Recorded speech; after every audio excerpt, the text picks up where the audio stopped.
Dead in Hip Hop music conversation. It's always about the music, but today it's about the music. I'm your boy FIFA 24/7 here with your favorite Myke C-Town. You know what I'm saying? We got BZ430 and we got Kenneth B. Inge. No Modest today. He's a little under the weather, so he's not in the building or virtually, should I say. And today we got Sadistik and Nowhere to Run. We're going to be talking about the project, man. Like I said, it's about the music. The Vacants. Welcome, guys. How y'all feel? Thanks for having me. Yes, thank you. Hey, Sadistik, this is 2 times in 1 year, bro. Like we done like shattered a whole. I mean, we already know. Sadistik is a friend of the show, man. That last one, I saw you like slowly be like, all right, I could deal with this.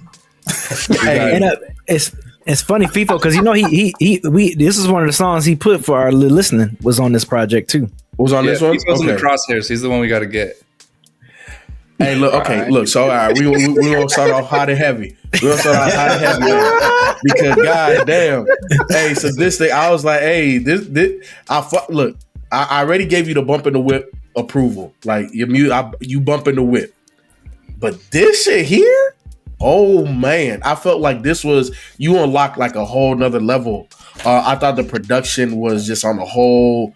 It was different from what I've heard you rap on, but I felt like it fit your style perfectly. Like this is a perfect marriage. Hey FIFA, I'm gonna fuck with you. Do you remember what song he played for us at the listener? Hell no. Damn. There's no disrespect. That's no disrespect. It just, bro. We listen to so. Bro, I don't remember. I don't. Yeah, remember. this was the exclusive joint he had gave us, and he played. It was Kiss the Ring. Kiss the Ring. Yeah, okay, yeah, that's the I watched that. Yeah. Yeah, man. I'm like, so when it came on, I was like, oh, this the joint from listening. I heard this one already. I was like, hell yeah, we here. Yeah. So let's get into it. How did this happen? What brought y'all together? I think it was Jamie's idea. To be honest. Yeah, I mean, so a little background on me. Myself and my producing partner, call him Shade. We play in a band. We've played in a band like our whole lives called Code Orange. It's kind of like a metal, hardcore, industrial kind of hybrid sort of band. Mm-hmm. And we've produced some tracks here and there. We produced like all our own records as of late.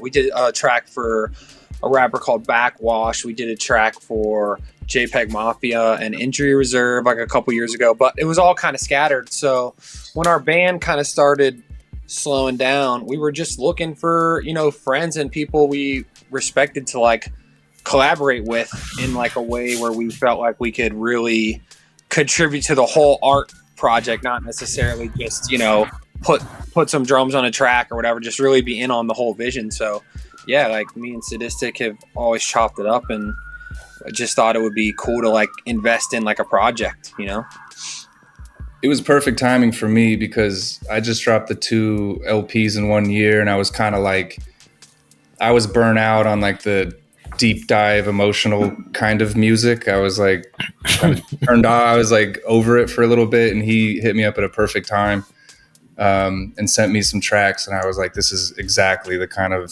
thing I want to do right now. So were y'all already familiar with each other's music? Yeah, I've listened to Code Orange like pretty much since the jump. Yeah, he was always supporting us like from afar, and just like, like just on some like Instagram shit, we became friends, and I always was watching what he was doing, and yeah, like we were in a zone where we were making a lot of beats and a lot of just different kinds of music, but we were also kind of having a hard time like finding people that I guess we had access to that were good artists, but also kind of understood what we were going for, stylistically. And he just got it off the bat, and was super down to just kind of let us play with everything. Basically just send us like verses and parts over like beats long form and let us kind of chop them up and create hooks out of it and structure songs and just like let us go crazy. And we just started bouncing it back and forth from there. Yeah, I feel like this project felt like I felt that. Like it felt like it was so pieced together perfectly. Not saying that none of your other projects weren't sadistic, but like this one felt different. Like it really did in a really good way. Like some of these were maybe I'd send them a long verse and then they would find the hook in it and like rearrange things and then they'd send it back and I'd go, it'd be like the Wire gif. I'd be like, oh shit, like that it fits so much better, and like the transitions they do, and like I feel like this project. One thing I really like with, especially with shorter projects, is if it sounds natural when you loop it. So there's like a lot of little detail. So when I'd first send some verses over, and then they would send it where like the production side as opposed to the beat making side. And so I knew pretty early that I was in good hands, and I'm so used to micromanaging everything, and so it was kind of nice not having to worry about that stuff. What's interesting? We just got off talking to Bruiser Wolf, and he was saying the same thing with Harry Fraud, where typically he's like, nah, like he'll micromanage as well, but he was like he felt just like you. I'm in good hands, like in. Fraud was doing the same thing, chopping this up, making this into a hook, putting this there. And so I think producers, man, like y'all don't get enough credit for doing that aspect, right? Like I think y'all get a lot of credit of creating the soundscape, creating the beat, but only real producers know like it's way deeper than that. I feel like we were just, in my eyes, like we were blessed to find somebody that understood our background enough and had enough like similar, our taste in terms of not only music, but especially like visual art, movies, everything is so aligned, and had followed our kind of career and knew that like what our band was really about, number one at the forefront was like making albums or whatever the project was like that was really complete and like a full body of work that all kind of works together and has a lot of thematic ideas and has like things that loop and come back and like because like in Sadistik similar, but like I'm very visual when it comes to music. Most of the time when I'm thinking of music, I'm thinking of like certain movies or certain like vibes more than even like musical references. So, but to find, me and Shade were kind of at first really struggling in trying to get more into producing, because we would contribute to stuff, but like I felt like where we shine, where we're actually useful is being able to really be under the hood on the whole vision, So he was really willing to let us do that, and like it was just every song. I mean, there was a couple extra songs we did that I think are also hard that just didn't quite fit, but like Kiss the Ring was like he did a verse, found the little Kiss the Ring part, that just felt like a hook to me, loop that as a hook, and that was kind of for most of the songs. There's a couple outliers, but most of the songs like the pattern of events. And you don't, as producers, especially new to hip hop, I don't think that that's like a super common occurrence. There's a lot of other situations we got in where guys didn't want any of that, and I don't think we did very well in those scenarios. We're kind of just like another guy in the room, and when we're another guy in the room, we're sort of just like useless. So this is like the best scenario for us for sure. Yeah, I think that's interesting because I think that you guys being familiar with each other, when I've listened to it, it sounds like a sadistic project, and it doesn't sound like a sadistic project, but I think that's that adds to it because I think it's really good. And what I would wanted to know was how did the features come about that are on here? Ice Cold Bishop, Fatboy Sharif. He was on the Bodie James Alchemist project. Ice Cold Bishop. I remember. I mess with Ice Cold Bishop. Yeah, he's awesome. He's a feature killer, man. He's so dope. He's one of those people. If he's featured on somebody I've never heard of, I'm like, I'm gonna click it. Yeah. I think all those ideas were Sadistics. I mean, we were like we both knew Fatboy Sharif a little bit, but outside of that, it was like who fits this world, like, and he's got the Rolodex. Yeah. Like Cage, I felt it felt like inevitable. Like once we started making this, I was like, Cage has to be on this. And like, he's a close friend of mine. We haven't made a song together in over a decade. So he fit perfectly on that. And then Sharif, I felt like he was a good contrast because I'm doing kind of like more staccato raps in there and a lot of like pattern juggling and shit. And then when you bounce that off him, where it's like a much slower, like kind of visual painting style of rap. It sounded really cool. I felt like we got a lot of contrast. Yeah. That. No, that contrast is dope. Yeah, that contrast is dope. It works so that like well. kind of experimental, like horror art kid kind of thing. And Sharif is really into all the same shit that we're into, like Yeah.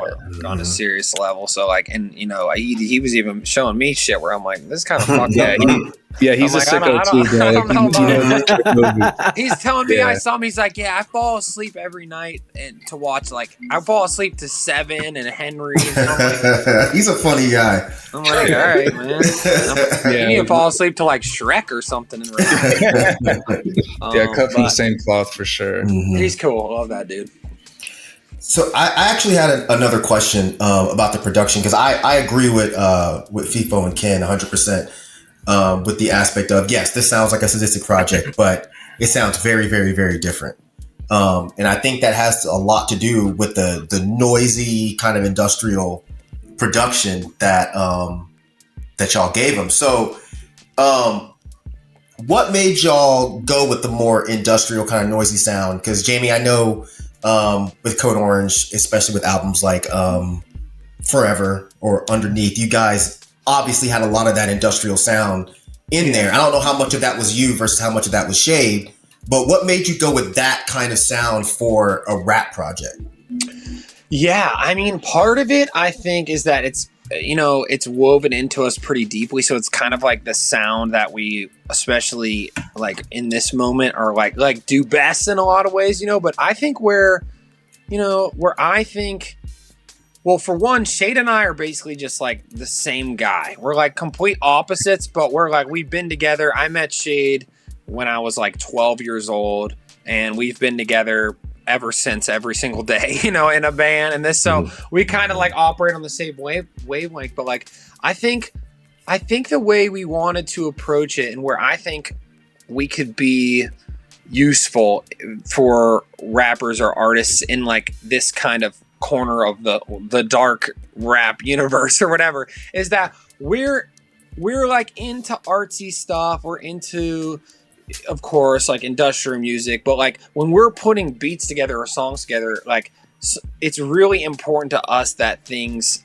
are structured, things are like, you know, have hooks, things are like sticky in some kind of way, things are not too cacophonous and too art, if that makes sense. So I think like the way we were trying to walk the line with this is like, you know, I think we just did a song or two, and I like just hearing his voice over those beats, that some of which we'd kind of had sitting there and couldn't figure out the right place for. It just clicked. Like, you know, what clicked to me first was the artwork of the record, which I did as well, and like that helped me kind of figure out, okay, like what is this? And then we kind of came up with the song The Vacants, and I was just thinking about that as like a concept, and he was kind of writing around it in a way.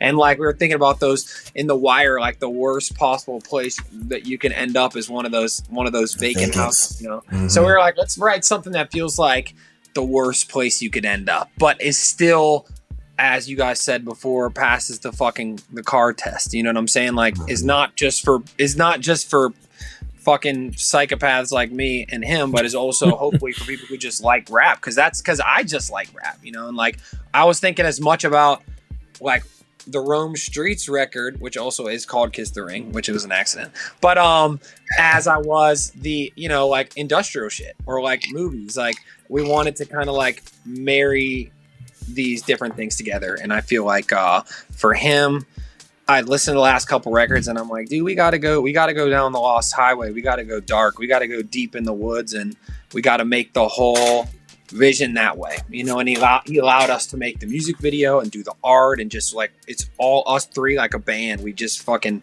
strap this whole puzzle together piece by piece, you know. So that's interesting. So you say you created the artwork. So you pretty much the album artwork was kind of what inspired you to make the type of beats that you made for this album, or that's kind of interesting to hear that. Yeah. Partially, it all kind of goes like a circle for me. Like when I'm doing my band stuff, it's like we come up with some stuff, and then I'm thinking about visual things, and that kind of informs like the way that the whole thing shapes out. Like that's just my brain kind of like works that way. And I think Sadistik is similar, That's like dope. because we love That's dope. movies. You know, we like movies as much as we like music. So that's kind of what we're always thinking about. Okay, that's dope. That's the interesting perspective. The like craft. Oh, I'm sorry, B. No, I'm just saying sorry, go ahead. that's really dope to like have the inspiration to come up with the beats that you made off the artwork. I think that's really interesting. I like to hear that. Yeah, that's dope. Oh yeah, man, for sure. And what was your thoughts, Sadistik, when you first heard some of the shit they sent over to you? For me, it was like at first it was beats, right? I was like, this is an exciting chance, and I've always wanted to work with someone like kind of in the industrial space, and I have a lot of respect for their music, so it felt like it checked all the boxes to excite me to make something. But it was kind of a full circle moment too, because like when I was making my first album in 2008, came out 2008, like I was obsessed with Nine Inch Nails and like Sigur Rós and some of these bands specifically for structure and texture. And I thought it was very interesting. And at the time I hadn't seen much rap that kind of broke structure in that way. And so I kind of, that was like a huge piece of my first record, but I always wanted to like actually go all in on that. And like I was saying too, I was a little burnt personally on kind of making the deep poetic stuff. And so when he approached me, and he didn't pitch it to me like, yeah, this will be a side project where it's hard. He pitched it like, no, this is the kind of music you should make. Like this is the best music.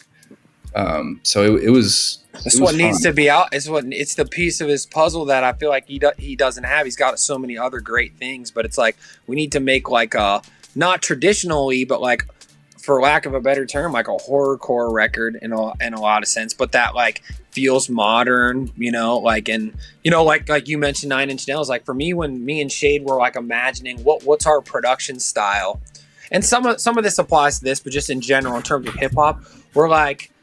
One of my favorite modern producers who I think does all kinds of styles is Cardo Got Wings. And I was imagining imagine he's Trent Reznor and they're like one guy, and that's kind of like Creepshow.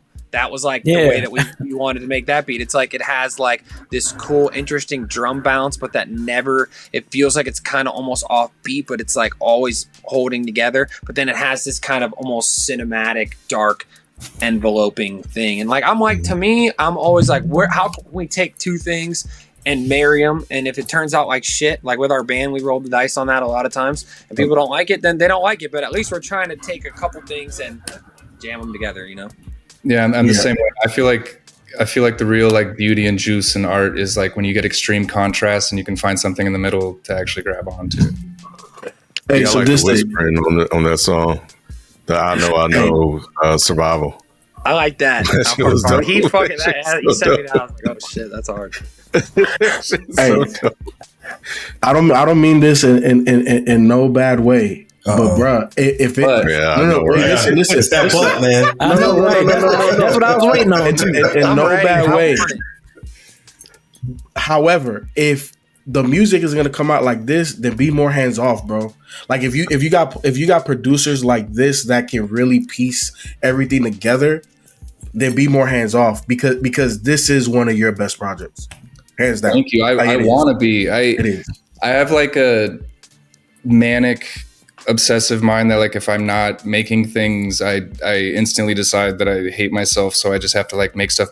And like I feel that. When I get to work closely with somebody and we have like a target in mind, like that's my favorite way to work. But like most of my career is just kind of like floating around if I can like desert, just kind of like seeing what I can make, But that's what's different about like rap versus like being in a band. Like, with me, I always have people to really bounce stuff off of that I can really trust their point of view. And it's like, this dude's just floating alone trying to like take his influences and a lot of times run it through other people, like who have the final control on the fucking laptop of how it actually turns out, and it can spit out a lot of different ways. But I feel like my point of view, at least, is that you have a lot of amazing projects that like scratch different itches, and then this is one that scratches like a new itch, and that's like what we should be doing, Like I basically was trying to imagine like if like the spirit of Carter 2 Lil Wayne was in like a murder room, just just going off on like classic, like dirty, True dark Detective. shit. Yeah. Like if you Clockwork Orange Lil Wayne with like Big Jason L Bourne. and Pharoah Monch and like Faces of Death and just put them in the studio, what would come out kind of thing. I like that. I wanted to be like more free flowing and less edity. I wanted to just kind of get in there and capture shit and then see what they do with it. How long did it take before you became comfortable?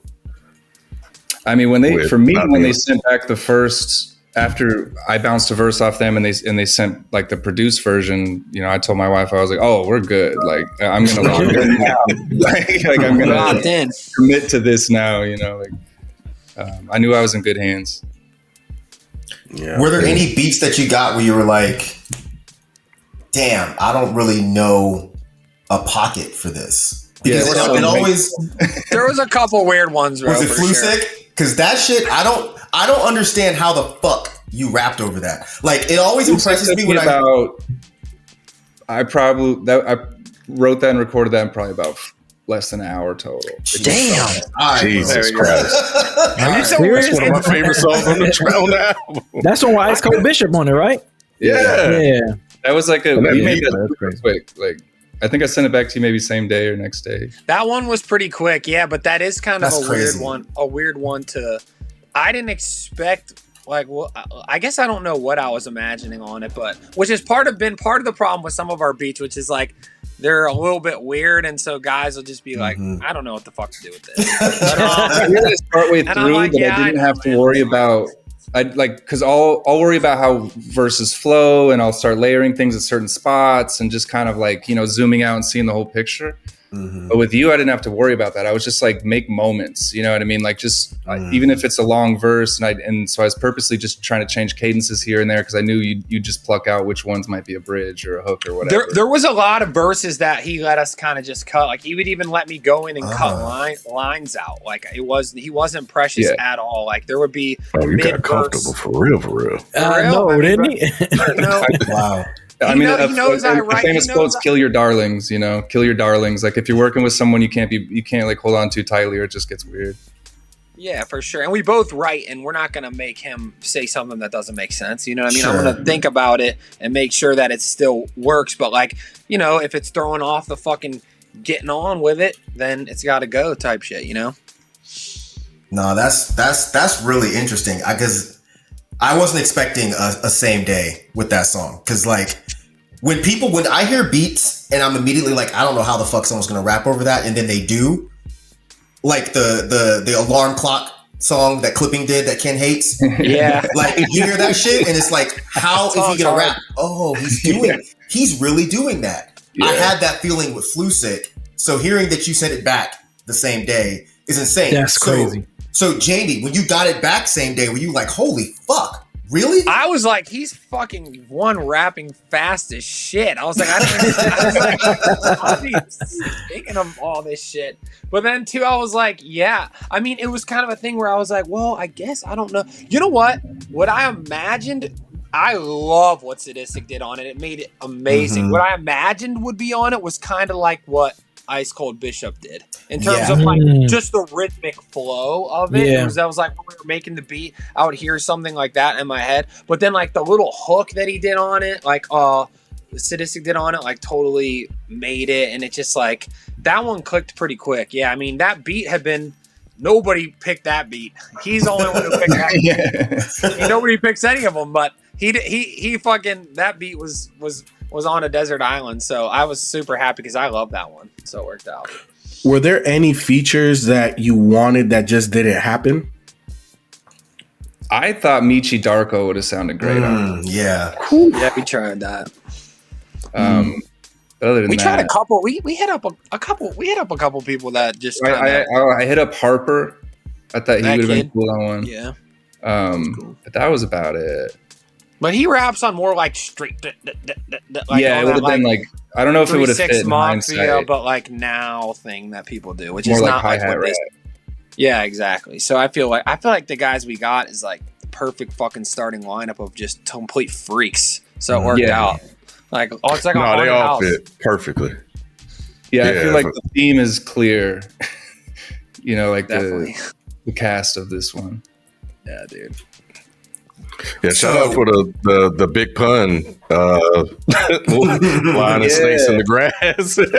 Yeah, so like there's a lot nice. of there's some direct references, you know, like pun and Mob Deep and stuff like that. But it's like, Oh yeah.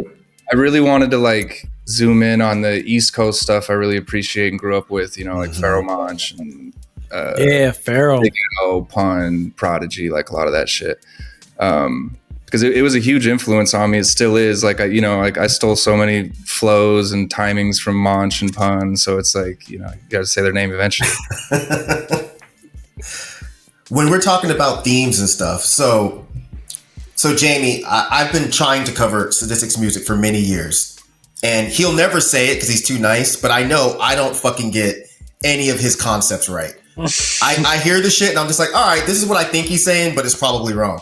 So when you get the stuff back, are you just like, yo, he's rapping his ass off? Are you like, I really feel what he's saying? Or are you just like, oh, this is so esoteric, I don't know what he's talking about, but it sounds dope, let me just run with it? The only thing I didn't know what the fuck the person was talking about was Fatboy Sharif's part.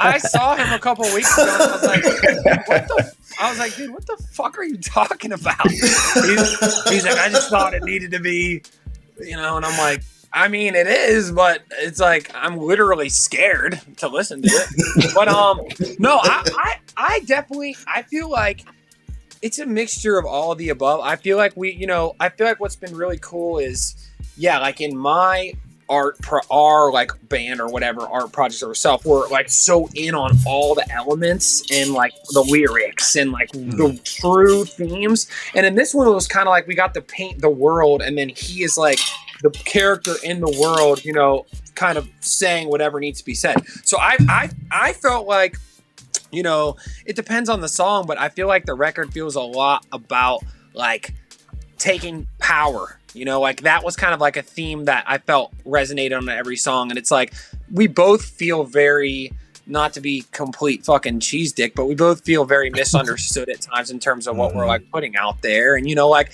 the record feels like just fucking, you know, just taking your enemies to the warehouse type shit, you know? So I feel like it's like, it reflects like where we're both at in our careers. It's like, we're hungry. We want to really put something in front of people that they can't deny and that they can't fucking, you know, put into the wrong box, you know? And to me, that was the part of what he's doing throughout a lot of the songs that connects. And then, yeah, he's also just rapping his ass off, but it's always very sensical. It's always, I think he's good at storytelling. I don't think it gets too, like I said, the Fatboy Sharif part's weird as fuck. The nuts on your forehead part's insanely weird. I mean, but I fuck with that. When he said it, I thought, yeah, I mean, I feel you. Like nuts on your forehead. Such a sicko. When I first heard that verse, I thought he said cuts on your forehead. I thought he was saying Manson family, and I was like, that's hard as fuck. And then I played it again. I was like, oh, it's nuts on your forehead. It just starts with nuts on your forehead, which I was like, I mean, that's about as hard as you can be, just to fucking come in on a feature and just say nuts on your forehead. So he fit the squad. He joined the squad that moment for sure. Yeah. So what's some of the feedback that y'all been getting in regards to this project? Like, what are the people saying? Like piggybacking off what he said, on the positive side, one of the most common things I get is people say it makes them feel big, or they feel like someone's told me it makes them feel like people are under their shoe when they listen to it walking. And I was like, oh, that's a good feeling. Fuck yeah. Yeah, I feel like it's been great. Like, I think our goal right now is to just like get it out there to like more of the heads of this shit, because I just feel like there's really something beyond what people would expect from either of us, and there's a lot of people out there that would really fuck with it that have absolutely no clue who either of us are, you know. So my hope is just that over time, I still really believe in records and like great records. That's like what I've lived and died by my whole life, is at least trying to literally put all blood, sweat, tears into that, because I feel like at the end of the day, that still remains and people can discover it, and like, you know, the greatness of a record never dies. So I think this is a great record that, like, if we can continue to just push the word out, then it's gonna find a lot of people, because it's not, it bridges a cool gap between, like, you bring up like clipping, right? Clipping's awesome, but it's also really fucking weird, and it's for like art kids most of the time. And then you talk about other stuff, like maybe we talk about like Griselda. It's not necessarily for the clipping kids. It's like there's not really a record out there right now that I think marries these different things in this way, and that's got to be for somebody. So I think our goal is to just kind of like keep holding the torch up, and people hopefully will keep finding it, but it's been all awesome feedback so far. My dad thinks it's hard as fuck, and he's oh yeah, there we go. And he put me on to like a lot of crazy shit. When we were making this, he's like, you need to listen to this, that, and the other. I was like, all right. So he's fucking I think there's a lot of Easter eggs in it too, like both in the lyrics and the production. So it's like it's a concise, it's not the longest project, but I do feel like there's a lot of details that kind of unearth themselves if you're the type of person that likes to kind of dig into shit. Absolutely.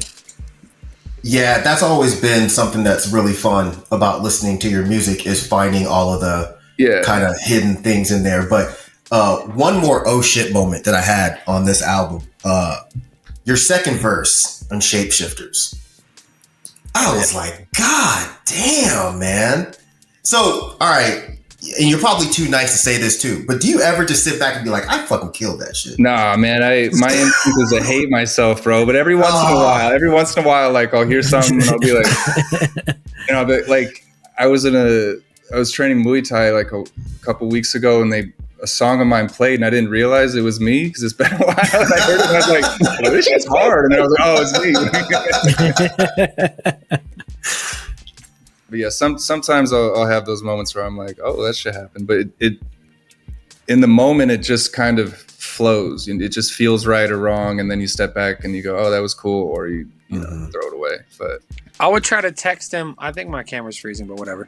I would try to text him and just be like, all caps, hard as fuck every time. No hate yourself shit on this project. Fuck yeah. We're the killers, not the killed on this one. Yeah, this is the puff in the chest out. Hard. With that, we were trying to gas him up because he's fucking amazing. He's an amazing artist, and he's just like us. Like he doesn't fit into a box. He doesn't fit into a trend. He can kind of shape shift, into these different modes. But he's just talented, and like nowadays, that's clearly not necessarily like the main attribute that like leads what people listen to. So my thing is we just try to impart confidence on him because he's an absolute killer. I mean, he can fucking rap. Am I wrong, boys? He can rap. No. Right. I think you gotta, for sure. Yeah, no, this is dope. I definitely think, people that watch this show will definitely mess with it heavy. It's incredible rap, and I think the production is up there as well. I think the production is really good and incredible too. A lot of different sounds, a lot of different instruments and stuff that's going on. So it keeps the listener engaged. And of course, this is rapping, and then you throw in the features on top. It really rounds out and completes the project, and they're dope as fuck. I think it's really good. And then for, like if I hear like I mentioned the Big Pun thing, I think there was a Biggie reference somewhere on there too. So it was just like you were like, oh yeah, but yeah, it was like, well, what's that mean? I was like, oh yeah, I know that one. I got that. I try to do that by the time where like. Because a lot of my style is like these kind of like you said esoteric, or like I'll do these kind of deep cut references sometimes or like often, but that's by design because the small percentage of people who catch it, they get fucking thrilled when they do. But if it's nothing but that, it's just kind of there's nothing to grab onto. So like I try to throw in easy to recognize moments and then kind of bury like the more like layered parts around it. Like the Kenosis hook, that's like, it's like 4 or 5 punchlines in a row that all draw visuals if you connect it, right? So it's just visual before the verse even starts, like stuff like that. So is this it? Are y'all gonna do some more music? They better not. It better not be. It not. I know, right? It better not be. Better not be It the better last not be. time. Nah, it better not be the last time at all. I mean, we're gonna keep working together. Check out. We just dropped a track that he's on.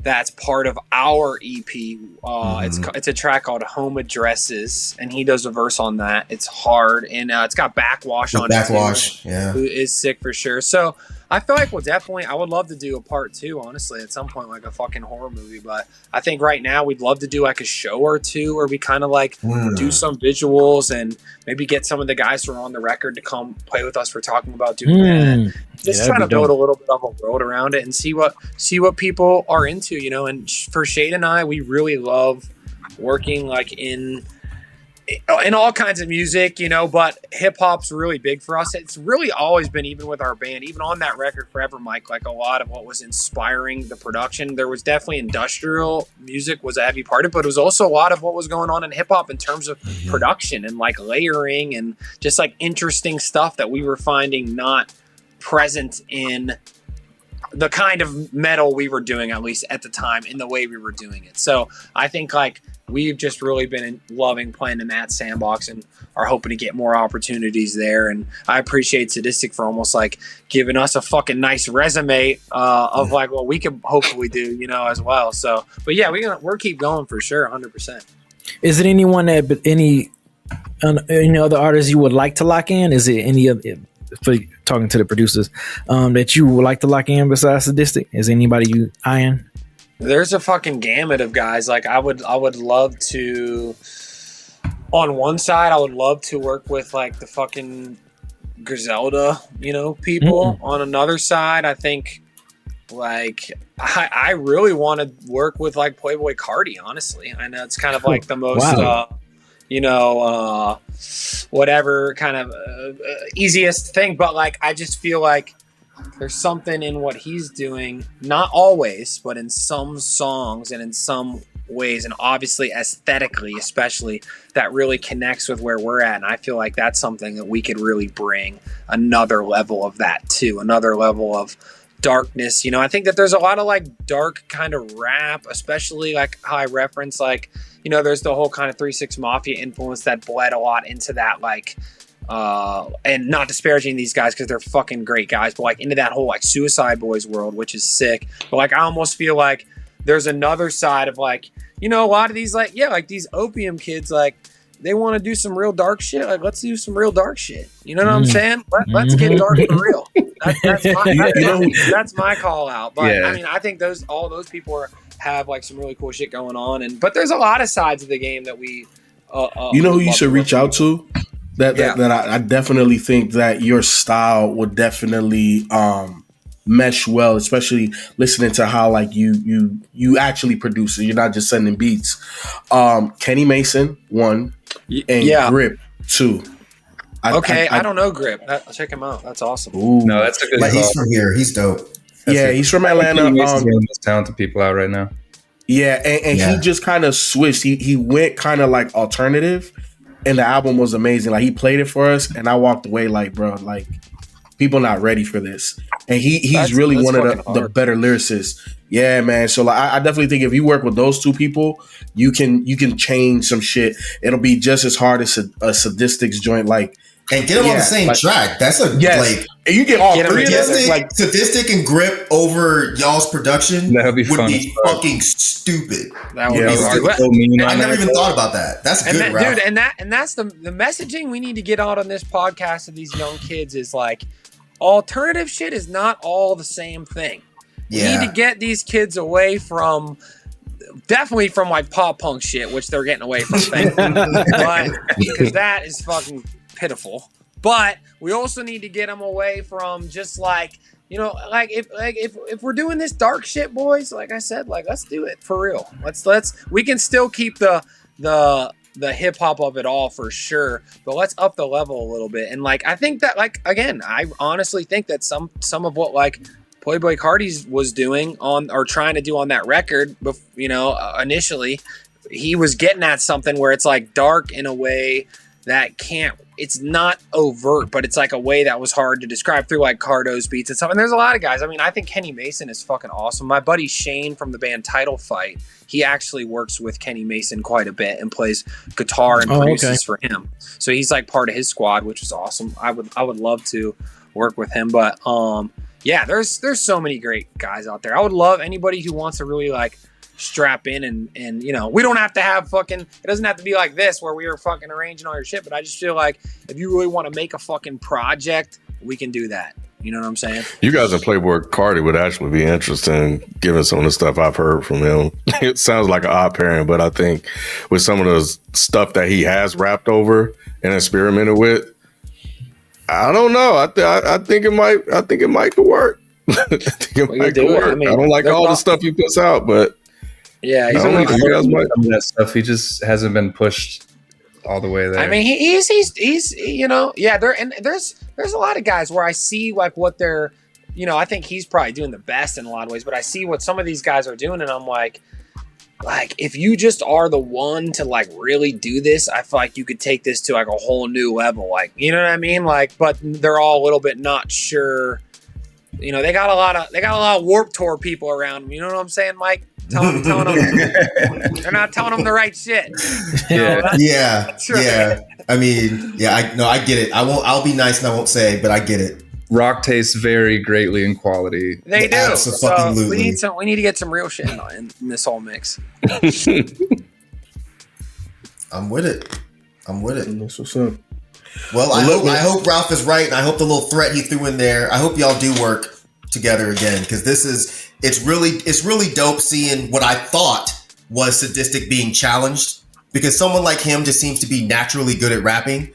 So when I listened to this project, I thought that he was being challenged with some of these beats, and it felt cool, man. I don't hear that super often, but I'm with Ralph, man. I really hope y'all do some more stuff. So thank y'all for coming on here and talking about this. Yo, I watch you guys a lot, and if you guys like this, then it was worth making, because you guys are some real motherfuckers. So it was worth making.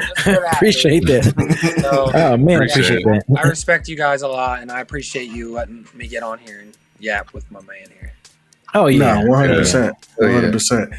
You know, look, we don't have many rules. Yeah, we don't have many rules, but if you are going to be on the main channel, your shit better be dope. That's one of the rules. Fuck yeah. So this shit was really fucking dope. Like, that's what I want to hear. Appreciate you guys checking it out, man. Yeah, 100%. Keep us posted on what you guys working on, Jamie. Yep. Fuck yeah. Yep. What stuff you guys got going on? Absolutely. Thank you for that. I appreciate that.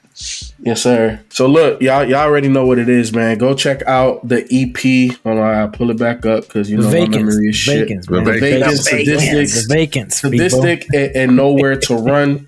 It's only 20 minutes, man. It's 8 songs, 20 minutes, but it's some of the best 20 minutes that you are going to experience musically. And when it loops back around and it's 40 minutes, you're like, well, damn, I can let that bitch loop back around one more again for an hour. Yeah. Like, you know, so it's really good. But y'all already know what it is, man. The comment section is the conversation after the conversation. So if you have listened to it, let us know how you feel about it. And if you haven't, come back and then leave a comment and let us know how you feel about it. Make sure that you follow.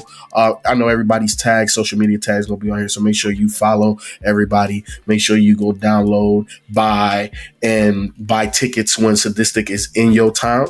And check out their EP. Check out the Nowhere to Run, the What Did You Do EP that just came out. Yeah, that shit's hard. Make sure you check out. Thank you, guys. Yeah, that's awesome. Make sure you support. And we catch you guys next time. We out. Peace. Appreciate y'all. Peace. Thank you, guys.